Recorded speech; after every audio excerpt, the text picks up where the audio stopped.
দর্শক, আজকে শুভ জন্মাষ্টমী। সনাতন ধর্মের মানুষদের জন্মাষ্টমীর শুভেচ্ছা জানিয়ে শুরু করছি আজকের ভিডিও।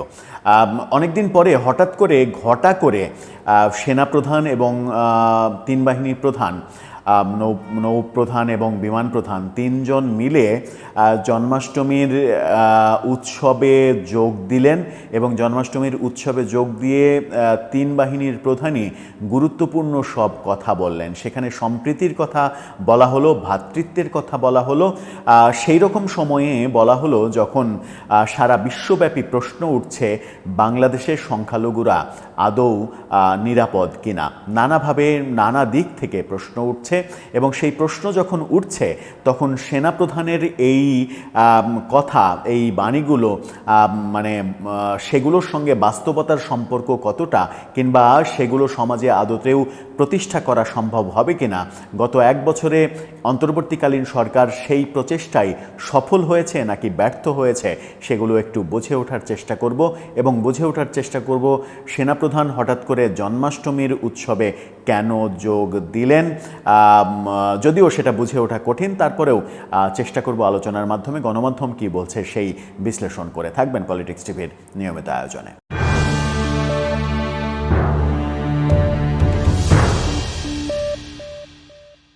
দর্শক, বলছিলাম জন্মাষ্টমীর উৎসবে যোগ দিয়েছেন সেনাপ্রধান, নৌপ্রধান, বিমান প্রধান, তিন বাহিনীর প্রধান জন্মাষ্টমীর উৎসবে যোগ দিয়েছেন। ঢাকার প্রধান যে জায়গা, সেই জায়গাতেই তারা উপস্থিত হয়েছিলেন।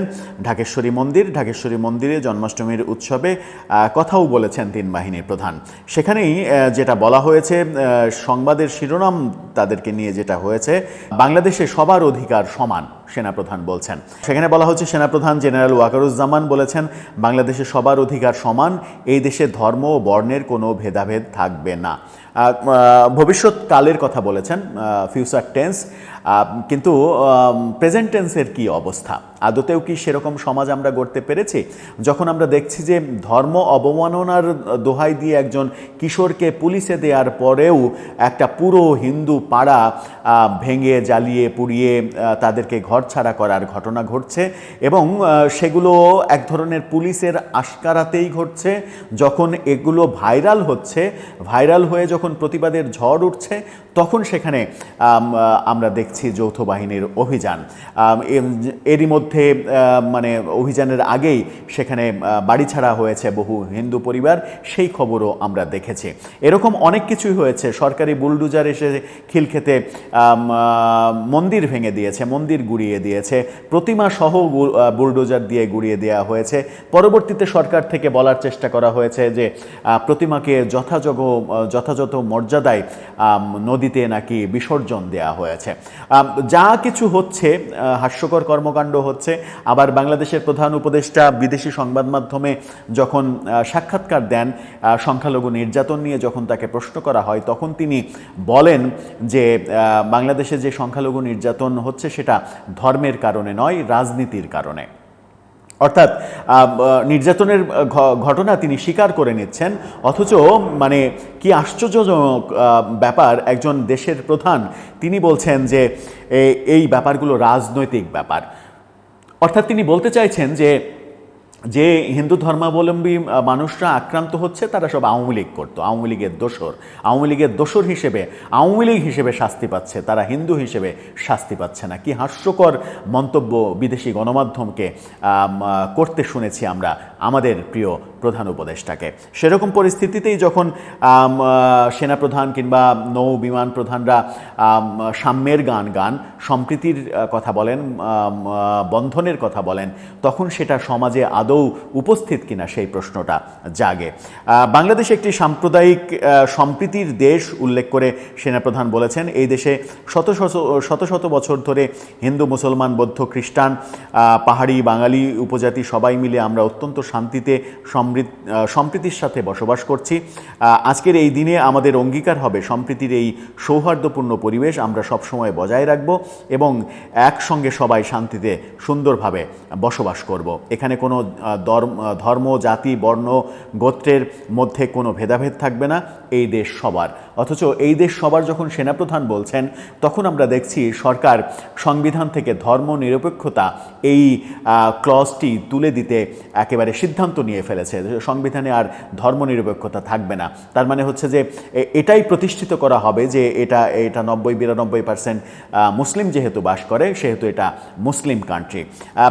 কিন্তু আমাদের মুক্তিযুদ্ধের আদর্শ সেটা ছিল না। মুক্তিযুদ্ধের অন্যতম প্রধান আদর্শই ছিল যে একটা ধর্মনিরপেক্ষ রাষ্ট্র আমরা গঠন করব, যেখানে সব ধর্মের অধিকার সমান হবে, সেটা 1% হোক, 0.5% হোক, কিংবা 0.00 সামথিং পার্সেন্টই হোক, সবার সমান অধিকার থাকবে।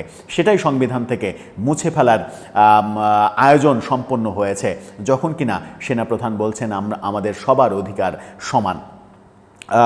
তিনি বলছেন সবাই আমরা দেশের নাগরিক, প্রতিটা অধিকার আমাদের, সবার সমান অধিকার, এবং সেভাবেই আমাদের সামনের সোনালী দিনগুলো দেখতে চাই। তিনি বলেছেন যে এখানে নৌবাহিনীর প্রধান, বিমান বাহিনীর প্রধান আছেন, সারা দেশে সশস্ত্র বাহিনী মোতায়েন আছে, আমরা সবাই মিলে আপনাদের পাশে থাকব, এক হয়ে আপনাদের সঙ্গে কাজ করে যাব। কিন্তু পাশে থাকলেও সেনাবাহিনী তো 1 বছর ধরেই মাঠে রয়েছে। কিন্তু আমরা কি সংখ্যালঘু নির্যাতনের ঘটনা রোধ করার ব্যাপারে কোনো রকমের দৃশ্য আমরা দেখেছি? কিংবা এই সংখ্যালঘু নির্যাতনের ঘটনা থামানো গিয়েছে? থামানো যায়নি। কখনো রাষ্ট্রীয় পৃষ্ঠপোষকতায় বুলডোজার এসে মন্দির ভেঙে দিয়েছে, কখনো রাষ্ট্র চুপ থেকেছে, কখনো দেরিতে স্টেপ নিয়েছে, কখনো সংখ্যালঘু নির্যাতনকে রাজনৈতিক বলে আখ্যা দিয়ে সেটাকে জাস্টিফাই করার চেষ্টা করেছে। বিমান বাহিনীর প্রধান air chief marshal Hasan Mahmud বলেন, শ্রীকৃষ্ণের শিক্ষা শুধু অসত্য ও অন্যায়ের বিরুদ্ধে সাহসী যোগায় না, ন্যায়ের পথেও চলতে শেখায়। এই বাংলাদেশ আমাদের সবার, স্বাধীনতাকে রক্ষা করা আমাদের সবার দায়িত্ব। নৌবাহিনী প্রধান অ্যাডমিরাল এম নাজমুল হাসান বলেছেন, আসুন পারস্পরিক সহনশীলতার মাধ্যমে দেশকে আরও শক্তিশালী করি, শ্রীকৃষ্ণ যেন সমাজে ন্যায় ও আলোর সত্য প্রজ্বলিত করেন। মজার ব্যাপার হচ্ছে যে এই 3 বাহিনীর প্রধান, এই 3 জনই কিন্তু ব্যাচমেট, তারা খুব ভালো বন্ধু। তারা 3 জন একসাথে জন্মাষ্টমীর উৎসবে ঢাকেশ্বরী মন্দিরে গিয়েছেন। এটা একটা খুবই ভালো লক্ষণ, সমাজে একটা ভালো মেসেজ যাবে। কিন্তু সমাজে ভালো মেসেজ 1 বছর পরে দিয়ে কতটা লাভ হবে সেটা একটা বড় বিষয়। কারণ গত 1 বছর ধরেই এই ব্যাপারগুলো নানাভাবে আলোচিত হয়েছে। আন্তর্জাতিক মহল থেকে বারবার এই কথা বলা হয়েছে। এমনকি ডোনাল্ড ট্রাম্পকেও আমরা দেখেছি নির্বাচন চলাকালীন সময়ে, তার নির্বাচন চলাকালীন সময়ে তিনি টুইটারে টুইট করেছেন বাংলাদেশের সংখ্যালঘু নির্যাতন নিয়ে। কিন্তু এখন পর্যন্ত সংখ্যালঘুদের ব্যাপারে কোনো ধরনের মানে একেবারে নিরাপদ যে বাসস্থান সেটা মানে স্থাপন করা কিংবা সেই পরিবেশ তৈরি করার ব্যাপারটা প্রতিষ্ঠিত করতে পেরেছি কিনা সেটা একটা বড় বিষয়। এখন সংখ্যালঘুরা আজীবনই তাই, এখন হয়তো একটু বেশি সংখ্যালঘুরা নিজের দেশে পরবাসীর মতো বসবাস করে। এর আগেও একদিন আলোচনা করেছিলাম যে মুক্তিযুদ্ধের সময় যে দেশে হিন্দুদের সংখ্যা 30 থেকে 35% ছিল, সেই দেশে এখন হিন্দুদের সংখ্যা 5%-এ নেমে এসেছে। তাহলে তারা কোথায় গেল? তারা কেন চলে গেল? প্রিয় মাতৃভূমি ছেড়ে তারা কেন চলে যেতে বাধ্য হলো? সেই গবেষণাগুলো করলেই বোঝা যাবে আমরা কতটা নিরাপদে তাদেরকে রেখেছিলাম। এই আলোচনা করলে অনেকে বলবেন যে ভারতে কি মুসলমানরা নিরাপদ? এই নেচারটা আমাদের কেন যেন বদলায় না। আমরা একটা খারাপ কাজ করে সেটাকে জাস্টিফাই করার জন্য আর একটা খারাপ উদাহরণ টেনে আনি, যেটা কোনোভাবেই মানে উচিত নয়। যেমন এখন এই সরকারের আমলে কোনো খারাপ কাজ করলে সাথে সাথে উদাহরণ হিসেবে শেখ হাসিনা সরকারের আমলের ওই বিষয়ক খারাপ কাজটা টেনে আনা হয়। অথচ আমরা ভালোর জন্য যুদ্ধ করেছি, ভালো সমাজ গড়ার জন্য যুদ্ধ করেছি। যদি আমরা ফ্যাসিস্টের মতোই আচরণ করি তাহলে আমরা তো নব্য ফ্যাসিস্ট হয়ে যাব। সেই কথাটা আমরা একেবারে বেমালুম ভুলে বসে থাকি। দর্শক, আপনার মতামত জানিয়ে এই ব্যাপারে লিখতে পারেন আমাদের কমেন্ট বক্সে।